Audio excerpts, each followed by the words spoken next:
Low back pain, ಕೆಳಬೆನ್ನು ನೋವು, ಇದು sedentary life style ಇಂದ ಬರ್ಬೋದು, wrong way of lifting, stress ಇಂದ ಬರ್ಬೋದು, ತುಂಬಾ ನಿಂತ್ಕೊಳ್ಳೋದ್ರಿಂದ ಕೂಡ ಬರ್ಬೋದು.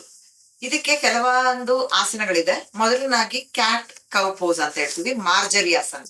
ಇದನ್ನ ಹೇಗಪ್ಪ ಮಾಡೋದು ಅಂತ ಹೇಳಿದ್ರೆ, ಟೇಬಲ್ ಟಾಪ್ ಪೊಸಿಷನ್ ಬರಬೇಕು.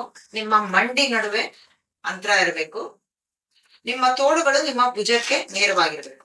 ನಿಮ್ಗೆ ಅದ್ ಗೊತ್ತಾಗ್ಬೇಕು ಅಂತಂದ್ರೆ ಮೊದ್ಲು ಕೈ ಈ ತರ ಇಟ್ಕೊಂಡು ಒಂದ್ ಅಂಗೈನ ಮುಂದೆ ತಗೊಂಡು ಈ ತರ ಮಾಡಿ, ಉಸಿರು ತಗೊಳ್ತಾ ನಿಮ್ಮ ಚಿನ್ನನ್ನ ಮೇಲ್ ತಗೊಂಡ್ ಬನ್ನಿ. ಈ ತರ ಉಸಿರು ಬಿಡ್ತಾ ಕೆಳಗಡೆ. ಇದೇ ರೀತಿ 10 ಬಾರಿ ಮಾಡಿ. ಎರಡನೇದಾಗಿ ನಿಮ್ಮ ಹೊಟ್ಟೆಯ ಮೇಲೆ ನಿಧಾನವಾಗಿ ಈ ತರ ಮಲ್ಕೊಂಡು ನಿಮ್ಮ 2 ಕೈಗಳನ್ನು ನಿಮ್ಮ ಎದೆಯ ಪಕ್ಕದಲ್ಲಿ ಇಟ್ಕೊಳ್ಳಿ. ನಿಮ್ಮ ಮೊಣಕೈ ನಿಮ್ಮ ದೇಹಕ್ಕೆ ಅಂಟ್ಕೊಂಡ್ರಿ. ಉಸಿರು ತಗೊಳ್ತಾ ನಿಮ್ಮ ಎದೆಯ ಭಾಗವನ್ನು ಈ ತರ ಮೇಲೆತ್ತಿ, ನಿಮ್ಮ ಪಾದಗಳು ಒಟ್ಟಿಗೆ ಇರಿ.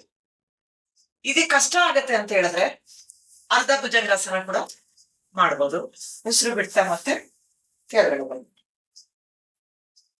ಕೊನೆಯದಾಗಿ ಈ ತರ ನೀವು ನಿಮ್ಮ ಬೆನ್ನಿನ ಮೇಲೆ ಮಲ್ಕೊಂಡು ನಿಮ್ಮ 2 ಕಾಲುಗಳನ್ನ ಈ ತರ ಮಡ್ಚಿ, ನಿಮ್ಮ ಕೈಗಳ ನಡುವೆ ಅಂತರ ಇರ್ಲಿ, ದೇಹದಿಂದ ಸ್ವಲ್ಪ ದೂರ ಇರ್ಲಿ. ಉಸಿರು ತಗೊಳ್ಳಿ.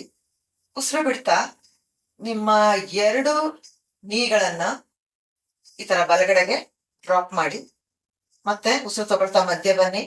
ಉಸಿರು ಬಿಡ್ತಾ ಇದ್ ಕಡೆ ಎಡಗಡೆಗೆ ಡ್ರಾಪ್ ಮಾಡಿ.